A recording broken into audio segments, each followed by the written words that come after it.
Assalamualaikum warahmatullahi wabarakatuh. Perkenalkan, nama saya Widya Ayunilawati, kelas PPKH 3A NIRM 0403 19 390. Di sini saya bersama dengan beberapa rekan saya. Yang pertama, Ustazun Mutmainah, kedua Fiomat Elsa, ketiga Yulen Gradiwata Neo, dan Yakubus David Firmansyah Artirai. Di sini kami dari kelompok 7 akan menjelaskan tentang beberapa penugasan vlog mata kuliah program penyuluhan pertanian. Adapun beberapa yang akan kami sampaikan diantaranya tentang pengantar program penyuluhan pertanian, unsur penyusunan program penyuluhan pertanian, mekanisme penyusunan program penyuluhan pertanian, serta tahapan program penyuluhan pertanian. Yang pertama ada pengantar program penyuluhan pertanian yang akan saya jelaskan. Jadi, program penyuluhan pertanian merupakan rencana tentang kegiatan penyuluhan pertanian yang memadukan aspirasi petani, nelayan, dan masyarakat pertanian dengan potensi wilayah dan program pembangunan pertanian yang menggambarkan keadaan sekarang, tujuan yang ingin dicapai, masalah-masalah dan alternatif pemecahannya, serta cara mencapai tujuan yang disusun secara partisipatif, sistematis, dan tertulis setiap tahunnya. Berdasarkan keputusan bersama Menteri Dalam Negeri dan Menteri Pertanian nomor 56 tahun 1996 dan nomor 301 KPTS LP-120 4 96. Nah, ada bagian program pembangunan pertanian. Di sini dari gambar tersebut dapat dinyatakan bahwa program penyuluhan pertanian berperan sebagai sistem jaringan aktif yang melibatkan unsur pelaku pembangunan pertanian secara stimulan, menerapkan asas pemecahan masalah serta multidisiplin, dan proses belajar inovatif yang ditampilkan dalam dinamika proses interaktif yang sistematis dan terukur. Dengan demikian, dapat dijelaskan bahwa program merupakan perencanaan yang bersifat umum, menyeluruh tentang kegiatan atau usaha tertentu. Programa merupakan penjabaran dari suatu program tertentu yang bersifat lebih terperinci dan memberi jawaban atas pertanyaan lebih dari sekedar apa dan mengapa, tetapi juga tentang bagaimana, di mana, kapan, dan oleh siapa. Selanjutnya akan dijelaskan oleh rekan saya.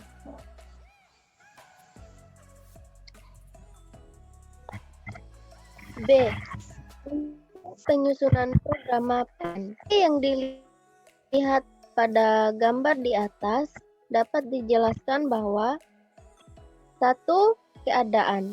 Keadaan adalah fakta-fakta yang berkaitan dengan program yang ditunjukkan oleh data yang terdapat pada akan disusunnya suatu program penyuluhan. 2. Masalah. Masalah adalah faktor-faktor penyebab keadaan tidak memuaskan atau hal-hal yang tidak dikehendaki. Untuk mengidentifikasi masalah, dapat dilakukan dengan menganalisis kesenjangan antara 1. Data potensi dengan data aktual. 2. Keadaan yang ingin dicapai dengan keadaan yang sudah dicapai. 3. Teknologi yang seharusnya dilakukan dengan teknologi yang sudah diterapkan. 4.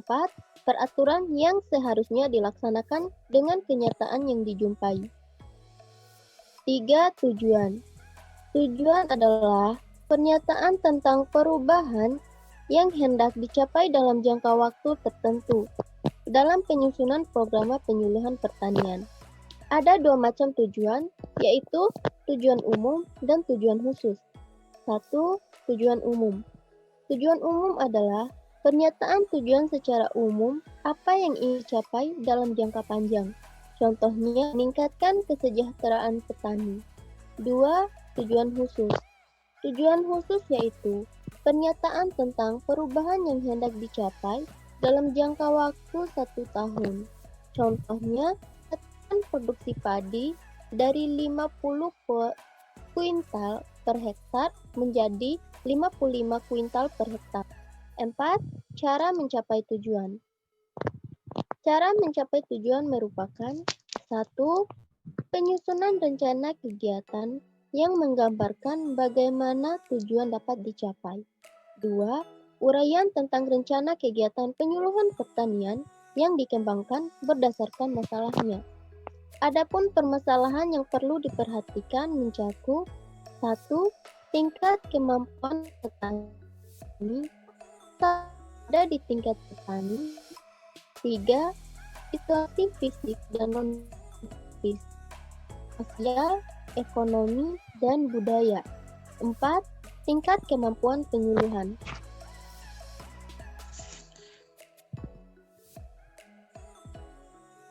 C. Mekanisme penyusunan program penyuluhan pertanian.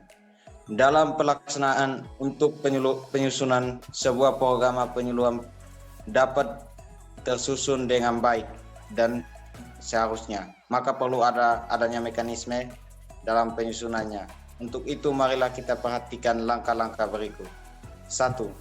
Keterkaitan dan keterpanduan penyuluhan pertanian terintegrasi dengan subsistem program penyuluhan pembangunan pertanian. Dengan demikian, proses penyusunan program penyuluhan pertanian dilakukan secara sinergis dan terpadu dengan proses perencanaan pembangunan pertanian. 2. Program penyuluhan pertanian disusun setiap tahun dan memuat rencana penyuluhan tingkatan serta mencakup perorganisasian dan pengelolaan sumber daya sebagai dasar penyelenggaraan penyuluhan pertanian. 3. Penyusunan program penyuluhan pertanian dilakukan secara partisipatif untuk mengakomodasi kebutuhan dan kepentingan pelaku utama dan pelaku usaha. Yang selanjutnya yaitu D, tentang tahap penyusunan program penyuluhan. Secara berurutan, tahap kegiatannya agar dapat dijadikan acuan dimulai dari berikut ini. Yang pertama yaitu perumusan program atau rencana kegiatan penyuluhan pertanian. Agar sasaran penyuluhan pertanian dapat dicapai dengan rencana yang rasional, efektif, dan efisien, maka diperlukan suatu perumusan program penyuluhan pertanian yang benar. Adapun langkah-langkah kegiatannya adalah sebagai berikut. Yang A, mengidentifikasi kegiatan-kegiatan untuk memecahkan masalah, dan B, memilih kegiatan yang paling tepat dengan menetapkan prioritas, dan C, merumuskan rencana kegiatan penyuluhan pertanian. Yang kedua yaitu penulisan program penyuluhan pertanian. Agar hasil rumusan dapat dipakai sebagai acuan dalam melaksanakan penyuluhan pertanian, maka perlu adanya penulisan program penyuluhan pertanian. Adapun langkah kegiatannya adalah sebagai berikut. Yang A, menyiapkan data informasi yang berupa hasil identifikasi potensi wilayah, hasil analisis potensi wilayah, hasil penetapan rencana usaha kelompok atau RUK, hasil penetapan faktor penentu, dan program-program kebijakan pemerintah. B, membahas materi penulisan dari step bab yang akan ditulis. C, melaksanakan penulisan program penyuluhan pertanian. Selanjutnya, pengesahan program penyuluhan pertanian. Adapun program penyuluhan pertanian yang telah dibahas dan ditulis menjadi lebih baik dan dapat digunakan di wilayah BPP, perlu adanya pengesahan oleh camat setempat. Adapun langkah-langkah kegiatannya adalah sebagai berikut. Yang A, mengadakan ekspos program penyuluhan pertanian. B, mendiskusikan tentang program penyuluhan pertanian. C, menyepakati program penyuluhan pertanian yang sudah ditulis. D, mengesahkan program penyuluhan pertanian tingkat BPP atau kecamatan oleh camat.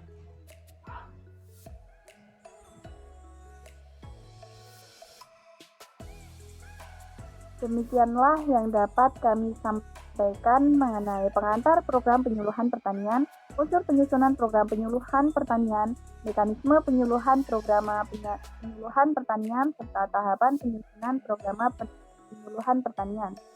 Apabila ada kurang lebihnya, Kami dari kelompok 7 memohon maaf yang sebesar-besarnya. Wabillahi taufiq wal hidayah. Wassalamualaikum warahmatullahi wabarakatuh.